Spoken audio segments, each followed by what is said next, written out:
caught me playing a bit of Bioshock. Absolutely amazing game, and you can see that the visuals are pretty spectacular. As you can see, I'm playing using my Xbox controller, and it's all pretty good. But this setup and this controller may not be what it seems to be when you first look at it. So let me pull back a little bit and show you what really is going on here.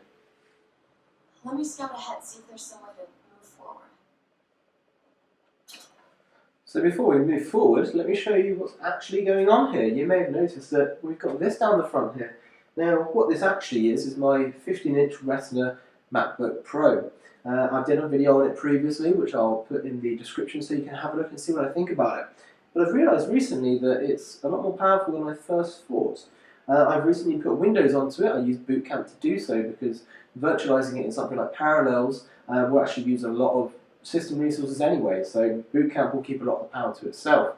I put Windows 7 on it, Windows 7 Premium, 64-bit, so it can take advantage of the entire 16 gigabytes of RAM I've got in it.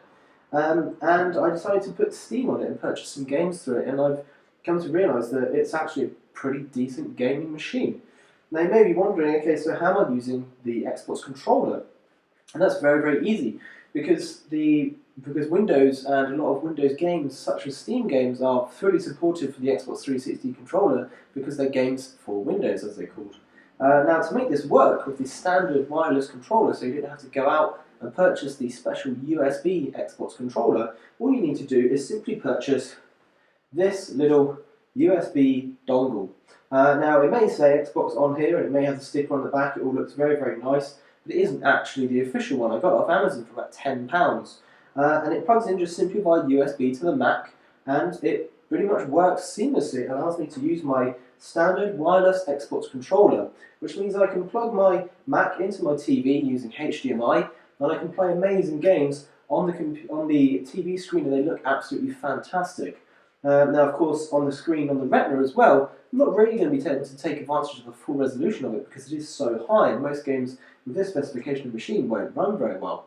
But running it at 720 or about that resolution with anti-aliasing on, which essentially, if you don't know, smooth the edges out, it looks absolutely great, and most games run absolutely fine.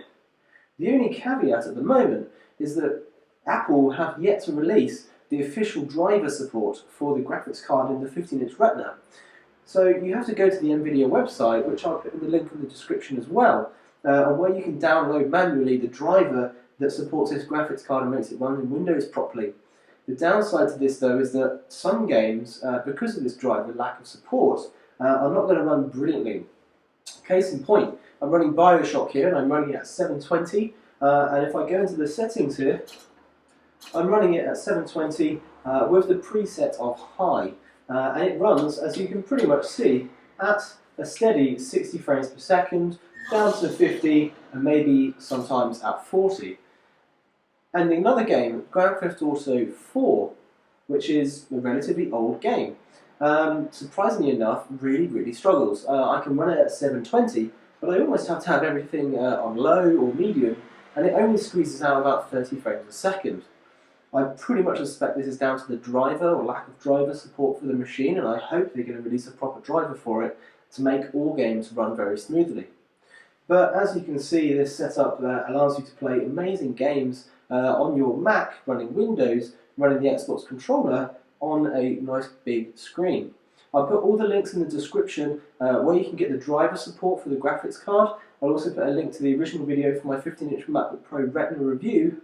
And I'm also going to put a link on where you can download the driver for the Xbox controller so it will run properly on your Windows computer. So this is Barry from Copper vs Glass, and I'm just going to carry on playing Bioshock.